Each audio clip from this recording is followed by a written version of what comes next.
should you rescue a betta fish from a big box pet store? This is a very somewhat controversial topic because I feel like personally there is actually a right way and a wrong way to rescue a fish, and there are some certain actions that you can take that can make the future of fish worse without you even realizing. So we're going to talk about these today.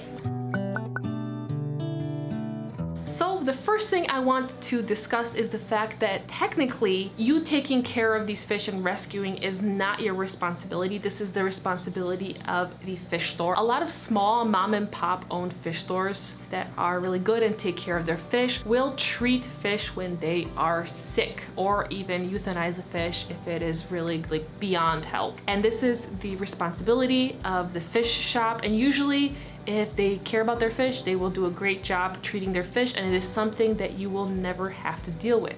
Unfortunately, when it comes to these big box pet stores, the employees are limited based on what corporate dictates that they can or cannot do, and also what they even educate their employees on fish care. I'm not personally aware if they get any education or what that education is, so that's something I'm not going to speak on particularly, but unfortunately I've seen a lot of bettas in big box pet stores that are really neglected.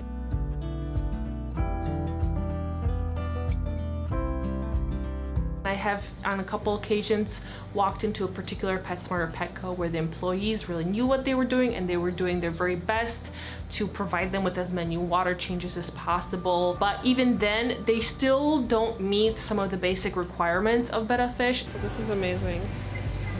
I actually have a display tank with a heater, filter, betta leaf, some basic plants, looks like some fake plants in the back, real plants in the front, and what looks like a healthy looking, besides a little bump on his chin, just a betta just doing betta things. How nice. How nice is that? Gilbert the betta with his betta friends. Unfortunately, his water gets to be heated. Theirs does not. So how do you motivate the big box pet stores to make a larger effort to take care of their bettas? Well, the biggest and most important thing you can do is decide how you use your money. Money is really the biggest thing that they care about, which I know sounds kind of awful, but it is true. These places are a business, and a business wants to make a profit. So how much they earn really matters. So here's a couple things for you to consider. For starters, when you are rescuing a betta, you should never actually pay for this fish. You should be able to talk to the employee or the manager and get the fish for free if it is really sickly, because at that point they would have had a loss anyways if they did nothing.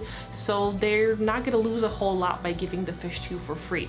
If you pay for the fish, you are letting corporate know that they don't really need to take care of these fish because they're still making money. Like, people are still gonna buy them, they're gonna try to rescue them, so yeah, why should we care, you know, kind of mentality. Another important thing that a lot of people don't consider is when you are rescuing a betta, you should try your best to avoid purchasing your supplies at the particular pet store. Because what happens, like hypothetically, if you go to PetSmart or Petco and you get the fish for free, but then you buy a tank, you buy the supplies, you buy the food, once again, this sick fish has made the company a pretty hefty profit.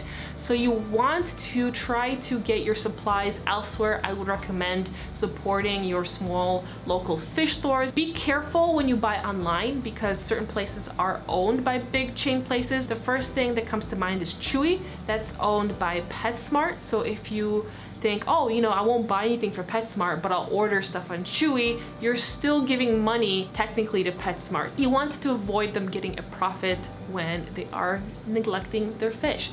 If they see that they're starting to lose money and the people's businesses are going elsewhere due to how they treat their fish that will incentivize them to make changes. And to be honest, the changes that they have to make are kind of small and they're not that difficult. And a lot of small mom and pop stores are already implementing these changes and taking much better care of their fish. So if they can do it, these big stores can do it. All they need to do is provide their betta fish with regular water changes. They need to heat the containers that they're in, preferably provide them with slightly larger containers, and treat them if they become sick. That's really it. The bar is set pretty low, and hopefully if we make the right decisions, we can try to steer them towards that direction.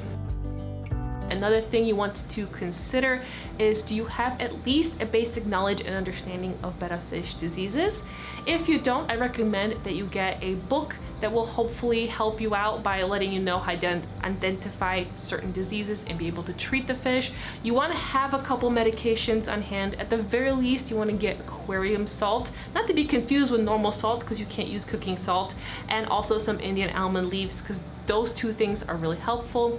You want to have some basic equipment on hand so you can be ready and prepared. And something that you might not consider is that you can find a fish veterinarian to help you out, to not only assess what ailment your fish has, but provide you with a treatment plan. I know that some people don't know that fish vets exist, but they do. So if you have the resource to rely on the expertise of a fish vet, I highly recommend that you do so. So I think if you have these basic things down, you definitely can rescue a betta fish.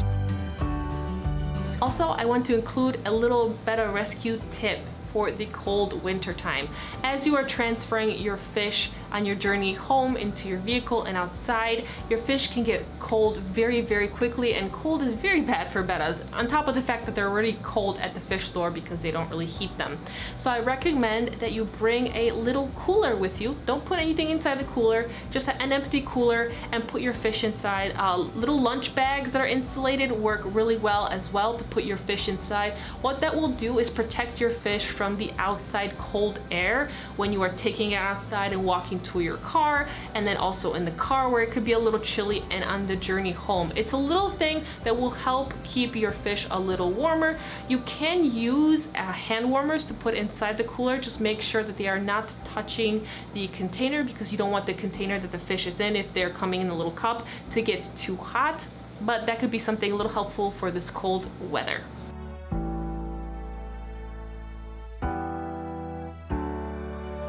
So thank you for watching this video. I hope that you enjoyed it. If you would like for me to make a more in-depth tutorial on what you should do to rescue a fish, some supplies that you might need, and tips and tricks to do so, I can definitely do that, and let me know in the comments down below, and I can definitely make that video.